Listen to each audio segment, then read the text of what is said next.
Oh, it's been a while. Paimon called it, tone-deaf bard, drinking as usual. Put your drink down and get your game face on. We've got some important questions for you, mister. Okay.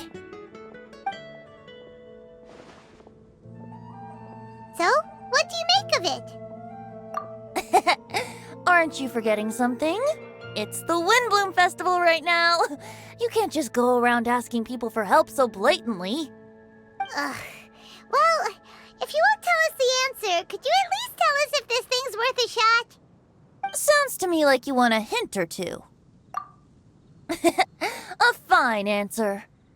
The person who wrote this prophecy is very powerful. If you manage to solve the riddle, good things are sure to happen. Also, I happen to know where this lantern is. Once you've found the 4 things, I'll even write the location down for you. Isn't that generous of me? Whatever. We weren't expecting much from you anyway. You can get back to guzzling wine and blowing wind now. Oh, woe is me. Paimon sees me as nothing more than a drunken wastrel. There are actually a great many things that we bards are required to do. It just happens that enjoying life is the most important one. Once this is over, would you like to join me for a drink? You know, a favor for a favor.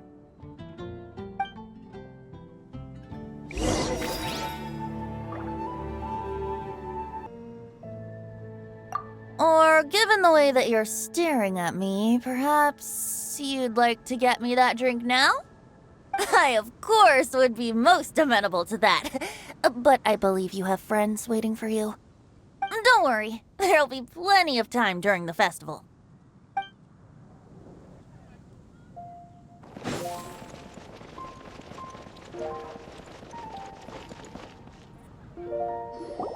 A flower that is not of this world. Not of this world. Sucrose! We've got some good news and some bad news. Which would you like to hear first? Let's have the bad news first, I guess.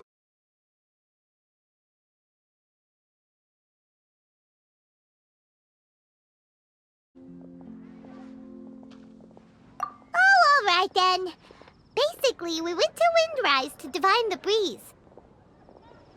The wind said that the prophecy is real and that your idea is a really good one. That doesn't sound like bad news.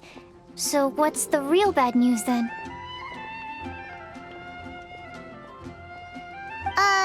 Paimon ate the bad news!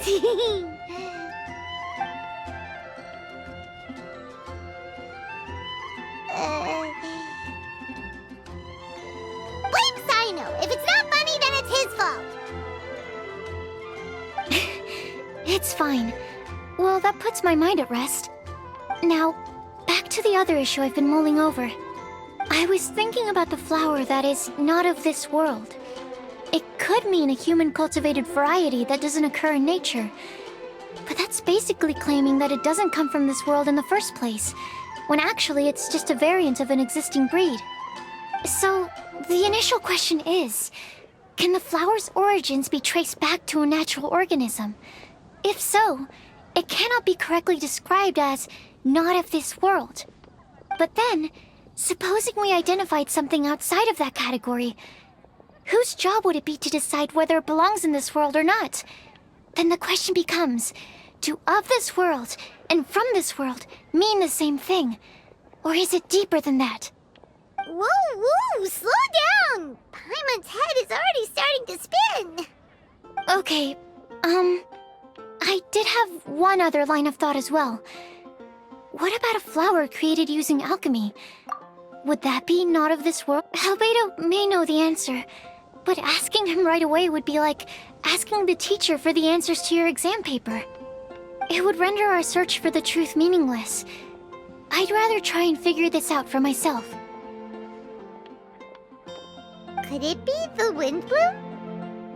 Oh, now that you mention it, that's definitely a possibility. The Windblume doesn't refer to a specific flower.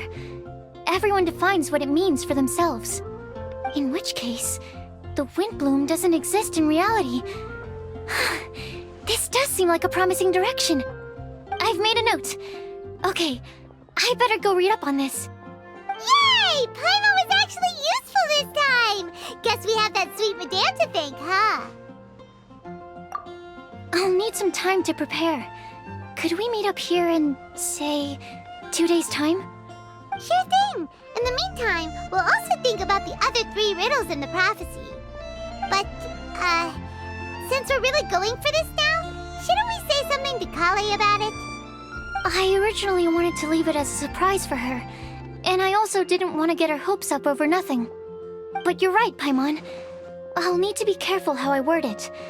But I'll try to find some time over the next couple days to mention it to her. Alright, thanks so much.